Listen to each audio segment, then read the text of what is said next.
Hello, think we're live here. Let's see.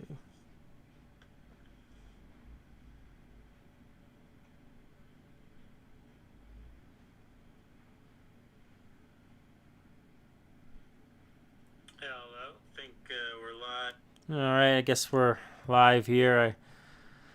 I thought I would just maybe hop on a stream real quick. I'm not gonna like edit a video or something. I'll leave that to actual gaming YouTube people. Not my bag, you know. But maybe just chat a little bit about the E3 2021 that I'm now effectively considering over as far as I'm concerned. I like some Bandai Namco games. Maybe they'll show something or two. A Tales game or something I'm interested in at the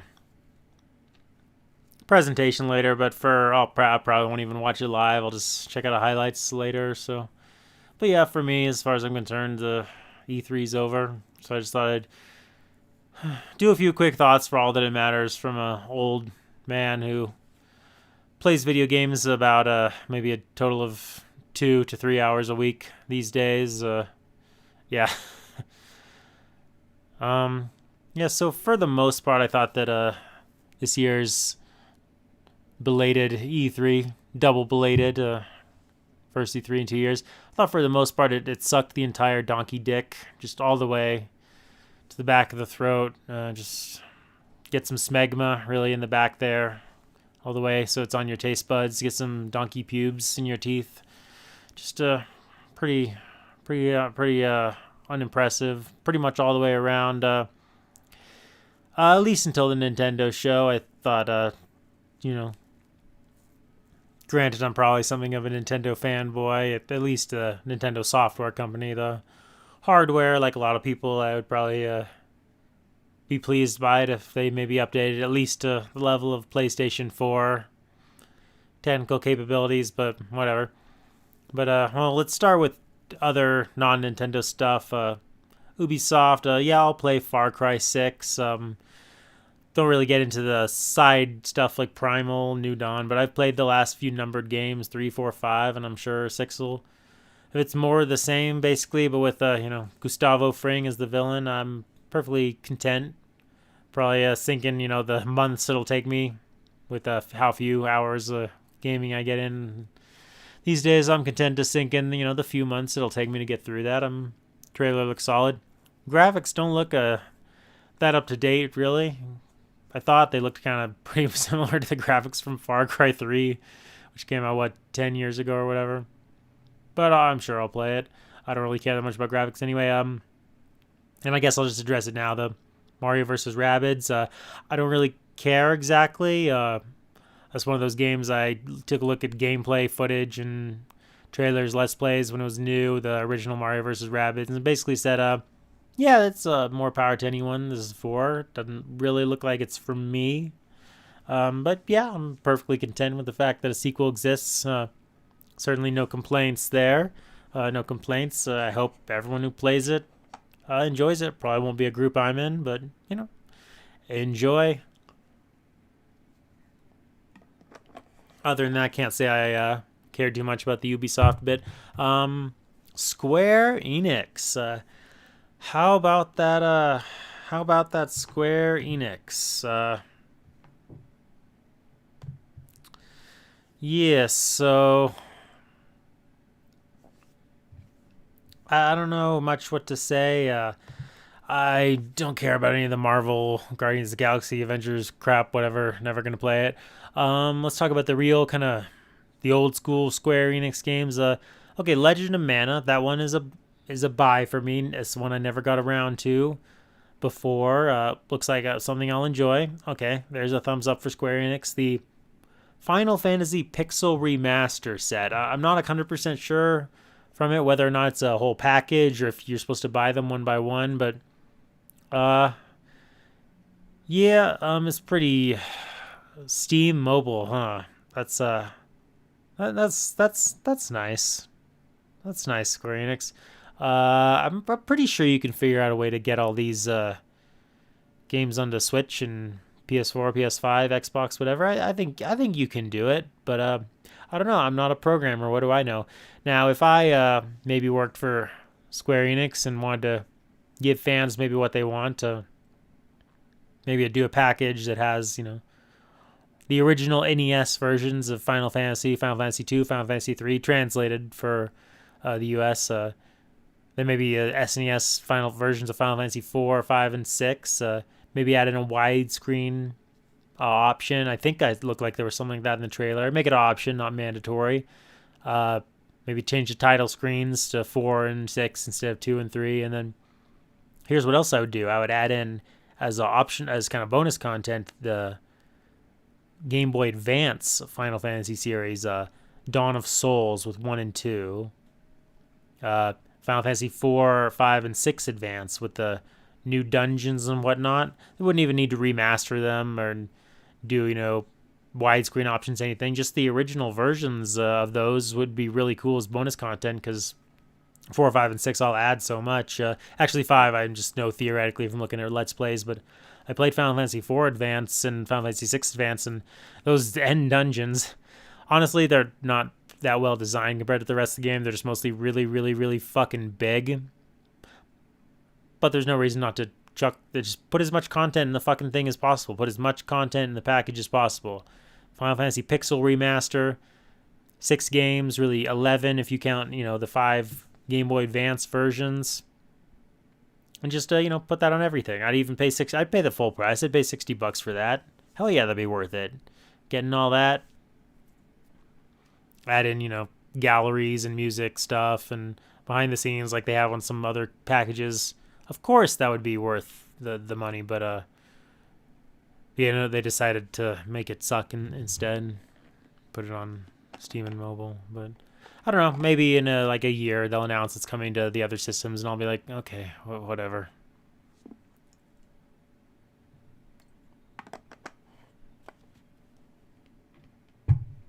Strange there was no real footage of Final Fantasy 16 as far as I remember, but I don't know. Yeah, Square Enix didn't do that much for me. Capcom and I just looked at this and I said I don't particularly care about what you're showing me, Capcom. Would it really be that hard to just put some kind of just a small little B team together and just whip up a nice Mega Man 12 and just reuse all the basic engine and play control and assets and Mega Man sprite from Mega Man 11? I don't think it'd be that hard to do, but, like I said, I'm not a fucking programmer. But, so Capcom, I skimmed through it. I was quite bored and uninterested by everything I saw. I didn't really give a shit. So, what do we got up through that? We got to play Far Cry 6. I'll play Legend of Mana. Yeah, not that impressive for me. I didn't watch the Xbox show because I don't have an Xbox One or what's the newest system? Xbox Series X. Don't have that. So, yeah. All right, now let's move into Nintendo, who unsurprisingly, I won't say they saved the show because I was still underwhelmed by E3 overall, but it was by far the most interesting content to me. First, let's start with the category similar to what I mentioned with Mario vs. Rabbids when I discussed Ubisoft of I don't care about this, but I'm more than happy with it existing, and I hope that the people who do care about it enjoy playing it. And that would be Mario Party, WarioWare, Shin Megami Tensei, the Hyrule Warriors DLC. None of them are games that I'm particularly interested in. I can't imagine that I would buy or download any of those, certainly not for full price. But, yeah, more power to who they're for. More power to them. The remake, re-release, remaster category, Advance Wars. If that's cheap, I could see buying it. I have memories of playing it on the good old GBA 20 years ago. I remember finding it nightmarishly difficult. I guess I don't have a good brain for the strategy games, but that's a maybe buy for me. I'd say Monkey Ball is a damn near definite rebuy unless it's way overpriced. Monkey Ball, Super Monkey Ball's GameCube is fantastic. And looks like it comes with multiple games in one package. So yeah, that's cool. Yeah, I'm happy to see that. Skyward Sword, possibly a lesser 3D Zelda, but I haven't played it since it first came out in 2011, I believe it was, or 2010, 2011, because it needed that special little Wii remote attachment, and I was kind of annoyed by trying to figure all that out. My Wii's in a goddamn box in the fucking closet, so yeah, it's the only one of the few Zelda games, at least, that I've only played through once, so it'll be cool. I think in all likelihood I'll pick that up. Like I said, I game for 2, 3, maybe 4 hours a week these days, so I might still be in the middle of Legend of Mana when that comes out, so it might go in the back burner for a bit, but it's all right. Mario Golf is kind of an interesting one. I do enjoy Mario Golf on N64 and Mario Golf Toad School. Bleh, bleh, little tongue twister there. Mario Golf Toadstool Tour on GameCube. I liked him. I wasn't a hardcore fan, but this looks like a potential fun one to me. It looks like they added in some Mario platformer elements with the running about. So, yeah, I'm not like staring at like, oh my god, like being like a generic stream reactor, like, oh my god, I can't. That might be fun. New Smash Bros. Character, Kazuya, whoever the fuck that is.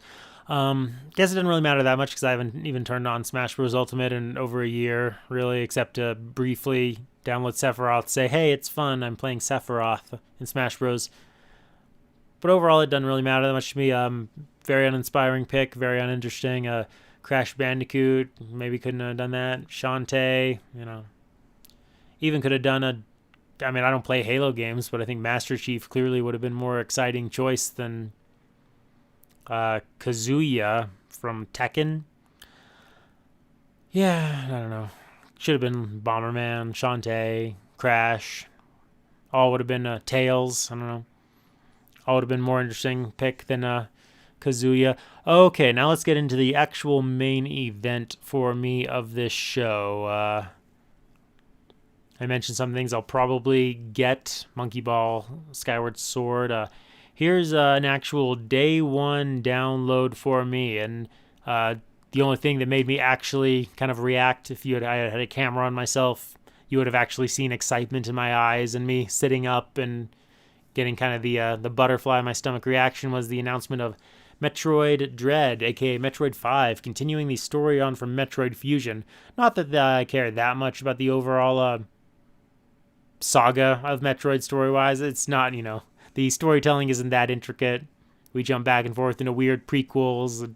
Stuff is retconned. The whole Phazon saga never mentioned, but it is cool that finally, 19 years later, we're continuing the story on from Metroid Fusion. That is pretty cool, I got to admit. See what's finally happening to Samus. And this game looks interesting. It looks like they're really working in some horror elements, really almost leaning into what they did with the SAX, I believe she was called, in Fusion. That's definitely a pretty exciting stuff. That's running around, hiding from these robots that are invincible, having to use your camouflage. I could see how it could possibly get annoying if you have to do it too much, but I assume there'll be ways to permanently kill the robots patrolling each area and eventually open things up for exploration. And beyond that, I just assume it's basically looks like a Metroid game. Looks like the engine is similar to Samus Returns, I believe it was called, which I never played because I don't have a 3DS. It's the only Metroid game that I've never even played, except for Metroid Prime Pinball. But of the kind of main series, it's the only one I haven't at least played. I've beaten the original Metroid 2. Super Metroid I've beaten probably 100 times. Fusion a couple times. And the Prime games, I haven't beaten them all, but one certainly. But Metroid Zero Mission, yep. Played that one several times. Metroid Other M I did not beat. I doubt I ever will. I was not overwhelmingly into what that game was doing. But yeah, this game is definitely a day one download for me. I love Metroidvanias, as they're called. I haven't played every single one out there, but I've definitely enjoyed sampling most all of them. The last one I played was Shantae and the Seven Sirens, which I enjoyed. I am sure that I will like this game if it's made by the good old Metroid team. I hope that the horror elements, the kind of survival horror running from the robots, I hope they have just enough of it. Because really, back in the day when I played Metroid Fusion, I found myself wishing there was more SAX kind of escape sequences. I thought those were some of the highlights of the game. I thought that game was way too segmented into like these levels, almost like a fusion between true Metroid exploration game and like a classic game with, level 1, level 2, level 3, level 4. I hope we see more of the true open world in this sense. Obviously, there'll be some needing to get new abilities to unlock other areas, but yeah, I was quite pleased by this. It kind of saved the show for me. I look forward to getting it. What is it, October or whatever? I'm sure that'll be a instant. I'll try to clear up my gaming schedule so I can start playing that one the day it comes out. Breath of the Wild 2. Still no title. That's a little strange. They gave us a year it'll come out, and they've had enough time that I assume we won't get the good old delays. I bet they'll hit the 2022 release window. I'm slightly disappointed in no title, but hey, Breath of the Wild, I have no contrarian opinions on it. It's one of my favorite games of the last 10 years, certainly. I played through it twice, which, when you think about how long that game is saying something, 200-hour playthrough and then another, 70-hour playthrough. So I put my time into it, even though I might not qualify as an expert. I never got all 900 Koroks or whatever, but yeah, I'm this one will also be a day one purchase for me, without a doubt. Sky Island's cool. Not exactly fresh content, since the Skyward Sword they had showed just minutes earlier also featured these Sky Islands. But yeah, I hope that maybe there's some underwater sections as well, some caves. Hope there's way more enemy variety. What was there, 6 overworld enemies that just changed color palettes in the original game? Let's quadruple that. Let's get 20-something enemy types. Yeah, I mean, I'm a little open worlded out. Sometimes these days I download an open world game and I play it a little bit and I'm like, yeah, it's cool, but I'm a little burned out on this whole setup. But Breath of the Wild 2, I think, is going to be an exception to that. But in a way, I got to admit, maybe Metroid Dread is almost the highlight for me over that, even though I'm sure Breath of the Wild 2 will be the more impressive game than Metroid Dread. And, maybe ultimately the better game, probably the one I'll sink more hours into, but just the out-of-nowhere delight of Metroid Dread, that kind of won the show for me. That won the show for me. It'd be hard for anything else to win the show for me. Like I mentioned, Mario Golf, okay. Far Cry 6, I'll play it, but I wasn't unaware of its existence. And Final Fantasy Pixel Remaster on Steam Mobile, that was just devastating. Okay, so yep, that's pretty much it for me. E3, outside of Nintendo's presentation, I'd give the overall show a good D+ at best. Maybe if you add in Nintendo, that brings it up to C+ or something like that. Happy to see Metroid. Overall, uninspiring E3. Not too impressed. But yeah, I'm sure my opinion means nothing because I barely game at all anymore these days. But yeah, I hope everyone enjoys playing WarioWare and Guardians of the Galaxy. Okay,